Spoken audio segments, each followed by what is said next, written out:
Assalamualaikum warahmatullahi wabarakatuh. Bertemu lagi dengan Ibu Mu'tamarah dalam pelajaran Bahasa Indonesia kelas 9.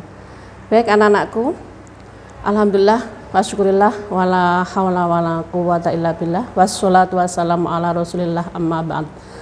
Sebelum mulai pelajaran, baiklah kita awali dengan bacaan bi barakatil Fatihah. A'udzubillahi minasyaitonirrajim. Bismillahirrahmanirrahim. Alhamdulillahirabbil alamin arrahmanirrahim maliki yaumiddin iyyaka na'budu wa iyyaka nasta'in ihdinas siratal mustaqim siratal ladzina an'amta 'alaihim ghairil maghdubi 'alaihim waladdallin amin. Baiklah anak-anakku, hari ini Ibu akan menyampaikan kompetensi dasar menelaah struktur dan ciri kebiasaan pidato persuasif tentang permasalahan aktual yang dibaca dan didengar. Nanti pokok bahasanya adalah struktur dan kebahasaan pidato teks persuasif. Baik, berikut.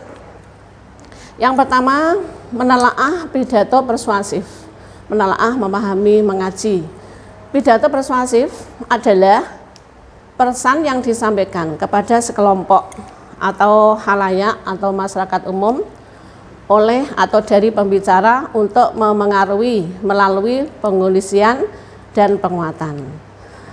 Mengapa hal ini perlu kita pelajari? Karena pidato atau disebut dengan ceramah atau khutbah sebagai suatu keterampilan yang sering digunakan di masyarakat sebagai atau lingkungan sosial. Apalagi sebagian orang ada yang mempunyai pekerjaan sebagai penceramah atau pengkhotbah, bahkan sebagai mencukupi kebutuhan hidupnya lebih dari cukup. Ya, itu pentingnya pidato kita pelajari, pidato atau khotbah atau ceramah. Baik, kita lanjutkan. Struktur atau susunan urutan sistematika. Ya, struktur atau urutan sistematika atau susunan teks pidato persuasif itu apa saja? Yaitu yang pertama, pembukaan. Ya, setiap karya tentu terdiri dari satu pembukaan, kemudian yang kedua yaitu isi, kemudian yang ketiga penutup. Itu secara garis besar. Pembukaan, isi, dan penutup. Baik, kita bahas satu persatu. Yang pertama yaitu mengenai pembukaan.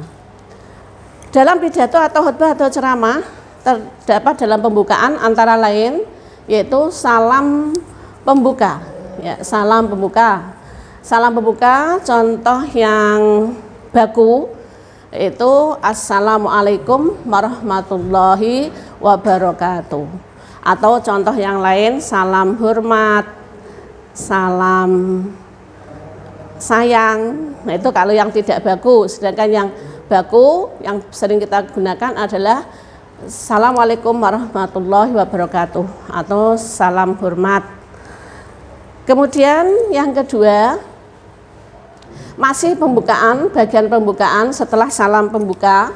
Ya, yang kedua, bagian pembukaan yaitu ucapan sapaan. Ucapan atau sapaan penghormatan. Sapaan hormat yaitu menyapa semua yang hadir.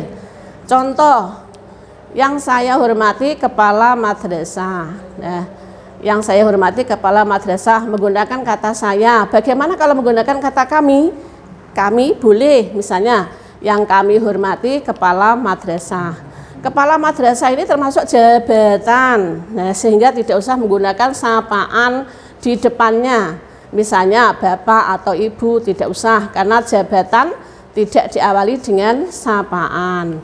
Kemudian atau dibalik, kepala madrasah yang saya hormati atau saya tadi bisa diganti dengan kami, sama saja. Betul, semuanya betul. Kemudian yang saya hormati ibu-ibu atau ibu-ibu yang saya hormati atau saya bisa juga diganti dengan kami. Mana yang betul? Semuanya betul. Bedanya kalau saya atas nama pribadi, tapi kalau kami atas nama banyak orang. Ya, bagian pendahuluan yang pertama tadi adalah salam pembuka. Kemudian yang kedua adalah ucapan sapaan penghormatan, contohnya yang baku. yang saya hormati kepala madrasah, atau dibalik kepala madrasah yang saya hormati. Yang kami hormati kepala madrasah atau kepala madrasah yang kami hormati. Saya diganti kami boleh. Kemudian yang ketiga masih bagian pembukaan atau pendahuluan, yaitu ucapan rasa syukur. Ucapan rasa syukur, contoh kita mengucapkan puji syukur kepada Allah Subhanahu wa Ta'ala yang telah memberi kesehatan sehingga kita dapat hadir dalam pertemuan ini. Nah, kata-katanya bisa diubah, tidak harus seperti ini. Yang jelas menggunakan puji syukur. Atau bisa ditambah sholawat serta salam. Sholawat serta salam kita sampaikan kepada Nabi Agung Muhammad Sallallahu Alaihi Wasallam yang selalu kita nantikan syafaatnya sampai di akhirat nanti. Boleh juga. Jadi rasa syukur bisa ditambah dengan sholawat serta salam. Ya, saya ulang. Bagian pembuka tadi terdiri dari ucapan salam pembuka, kemudian ucapan sapaan hormat, ucapan rasa syukur, yaitu pendahuluan. Kemudian yang isi, apa yang terdapat dalam isi pidato atau khutbah ceramah, yaitu satu, pernyataan posisi atau berupa argumen, posisi atau eksposisi atau penjelasan atau uraian pengarang mengenai tema yang akan disampaikan.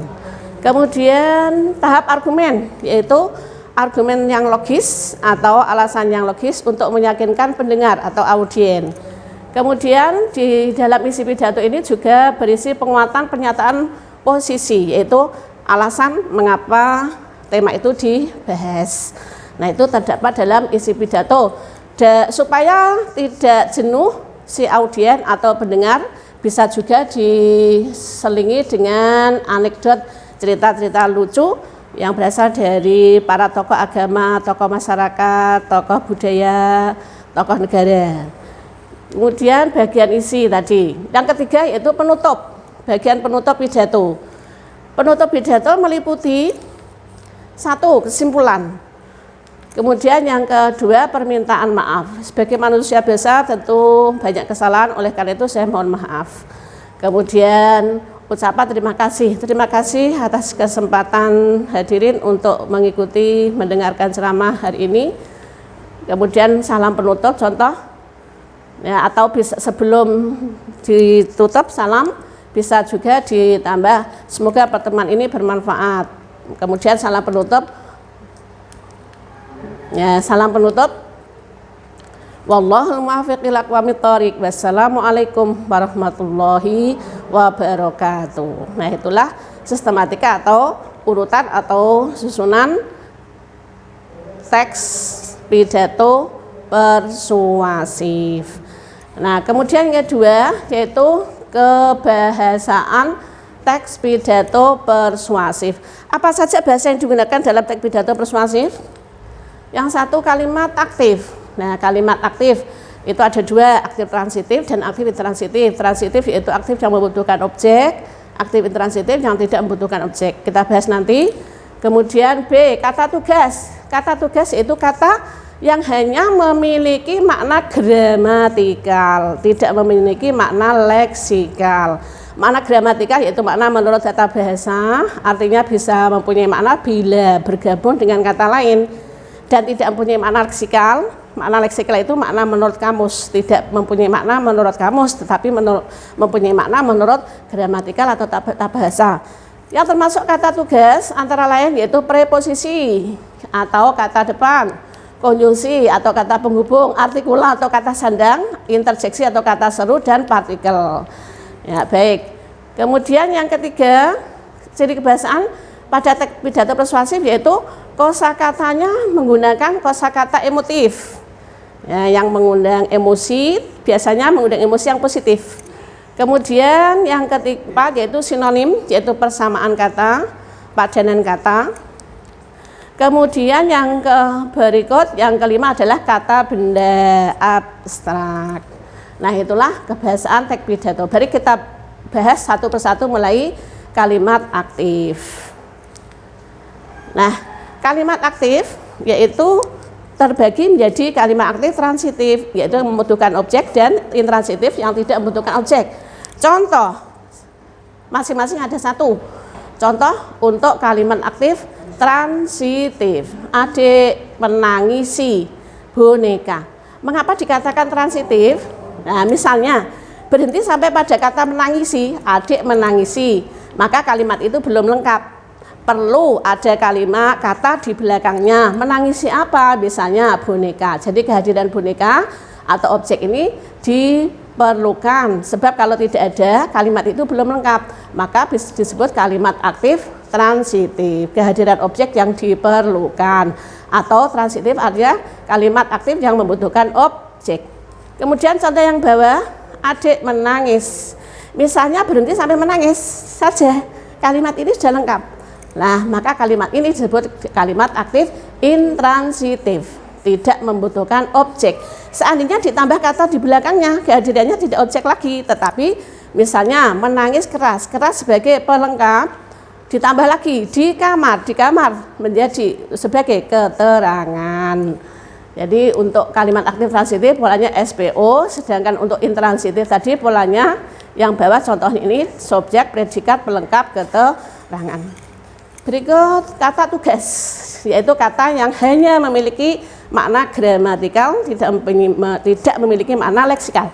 Yang termasuk kata tugas antara lain yaitu preposisi, yaitu kata depan, di, contoh, di meja, di buku, di atas, di bawah, di samping, di kanan, di kiri, ke pasar, ke madrasah, ke atas, ke bawah, ke samping, dari rumah, dari madrasah, dari halaman, untuk kita, dari kita, dalam lemari, dalam kelas, pada dinding, akan. Nah, ada lagi kepada. Kalau pada itu kata depan untuk benda, misalnya pada dinding, pada kertas. Tapi kalau kepada, nah, akan, kemudian kepada digunakan untuk manusia. Contoh, kita harus patuh kepada orang tua. Nah, kepada digunakan untuk manusia. Berikut setelah preposisi kata tugas yang lain yaitu konjungsi atau disebut kata penghubung. Pertemuan kemarin Bung Tamara menyampaikan kata penghubung setara membentuk kalimat majemuk setara, kata penghubung bertingkat berfungsi membentuk kalimat majemuk bertingkat. Nanti dibahas dalam pertemuan khusus lagi, semoga ada waktu. Berikut artikula atau kata sandang. Contoh, si jangkung, si manis, si cerewet, si kutu buku, sang saka merah putih. Para hadirin, saya ulang, para undangan, para hadirin salah ya, yang betul hadirin saja. Karena hadirin sudah menyatakan jamak, tidak usah menggunakan para. Kaum muslim. Kemudian tadi artikula atau kata sandang yang termasuk kata tugas. Berikut yang termasuk kata tugas yaitu interjeksi atau kata seru. Wow, ini baru pertandingan yang heboh misalkan. Wah, bagus benar idemu misalkan. Oh, amboy, aduh, cis. Kemudian partikel lah, pun, apalah saya ini harta tiada ilmu tak punya. Contoh, pun, saya pun sudah tahu tentang hal itu. Nah, apakah yang kamu tahu? Nah, contoh berikutnya. Yang berikut yaitu kosakata emotif. Bahasa yang digunakan yaitu kosakata emotif. Emotif artinya mengundang itu emosi, biasanya emosi kebaikan. Contoh, setelah mulai dari diri kita sendiri, kita usahakan untuk dapat menjaga kebersihan pada lingkungan madrasah. Ayo buat madrasah ini menjadi madrasah yang adiwiyata. Nah, ayo menyatakan suatu emotif, melakukan sesuatu. Berikut, ya, terima kasih atas perhatian anak-anak dan semoga bermanfaat. Jangan lupa sebagai tugas akhir ini nanti anak-anak wajib mengerjakan soal pada Google Form yang linknya di bawah video ini. Semoga bermanfaat dan terima kasih. Wassalamualaikum warahmatullahi wabarakatuh.